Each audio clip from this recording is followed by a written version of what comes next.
ভালো করে বল। বাদুড়ের রং মা কি করবি আমাকে? ডাক্তার দেখা। হ্যাঁ করবো না, লোককে দেখাবো। হ্যালো এভরিওয়ান, প্রতিদিনের মতো আরও একটা নতুন ব্লগ নিয়ে তোমাদের সামনে চলে এলাম। দেখো সকাল সকাল ঘুম থেকে উঠে নিজের শরীরচর্চাটাও করতে হবে, যে কারণে আমি একটু করে নিলাম ব্যায়াম।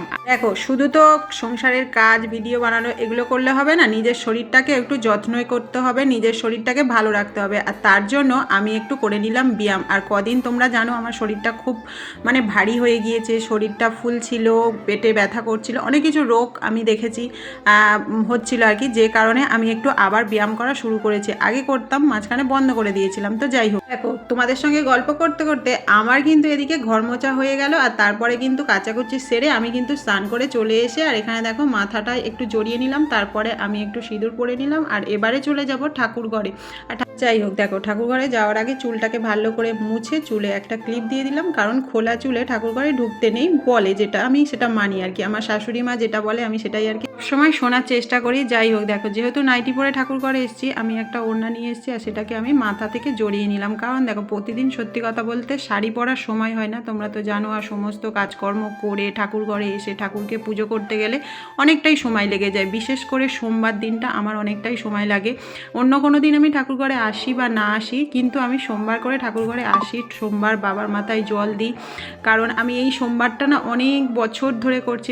আমার ছেলের এই 13 বছর বয়স, আর আমার ছেলে হওয়ার অনেক আগে থেকে আমি এই সোমবারের উপোসটা করি। আমি আগে আমার বাবার মন্দিরে যেতাম, কিন্তু এখন আর সত্যি কথা বলতে সময়ের অভাবে যাই না, যাওয়া হয় না আর কি, হয়ে ওঠে না।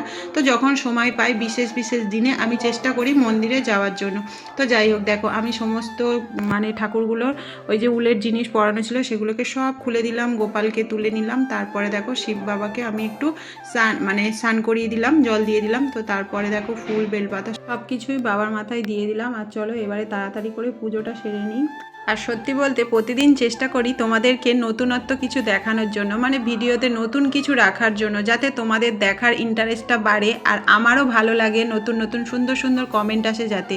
আর দেখো তারপরে আমি একটা রিলস বানিয়ে নিয়েছিলাম ঠাকুর ঘরে।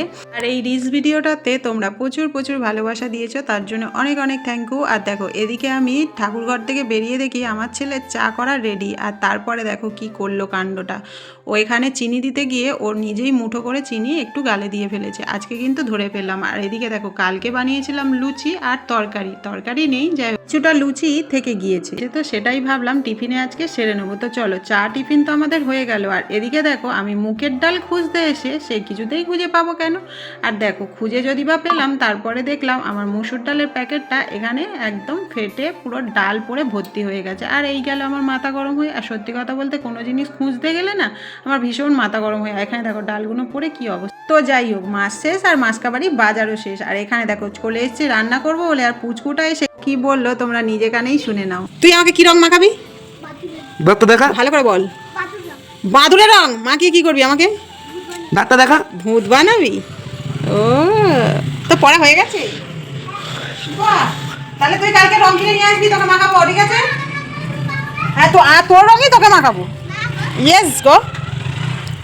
তোমরা তো শুনলে ও কি বললো, ও নাকি বাদুড়ের রং এলে আমাকে নাকি ভূত করে দেবে আর কি। তো যাই হোক চলো এবারে আমি রান্নাটা ঝটপট করে সেরে নিই। আজ যেহেতু সোমবার, আজ খাবো নিরামিষ। আর নিরামিষ মানেই কিন্তু আজকের হবে হচ্ছে পাঁপড় ভাজা, ডাল, আলু সিদ্ধ আর হচ্ছে পেঁপে সিদ্ধ। আজকে আর সেরকম একটা সবজি নেই, যে কারণে আজকে আর অন্য কিছু রান্না হবে না। বুঝতেই পারছো মাসের শেষ নয়, শুরু হয়েছে। যাই হোক, তো এটা আমাদের কাছে শেষ আর কি, এখনও আর কি আমাদের বাজার হাট আসেনি আর কি। যাই হোক, দেখো আমি তো এখানে পাঁপড় তো ভেজে নিয়েছি। আর আমার ছেলে দেখো কীরকম দুষ্টুমি করছে, ও এরকম পাঁপড় ভাজা, বড়া ভাজা এইসব না একটু বেশ হবে, খাবে, এরকম একটা ব্যাপার থাকে। আর এদিকে দেখো আমাদের গাছ থেকে একটা পেঁপে পেরে নিয়ে এসেছে। আর পেঁপেটা দেখো কত গোল, পুরো গোল, আর দানা নেই দেখো। আর এই পেঁপেগুলো না প্রচুর বড় হয়, আর পেঁপেগুলো খেতেও খুব টেস্টি। যাই হোক, এই পেঁপেগুলো এখন দেখো ছাড়িয়ে নিচ্ছে, আর এগুলোকে ভাতে দিয়ে দেবো।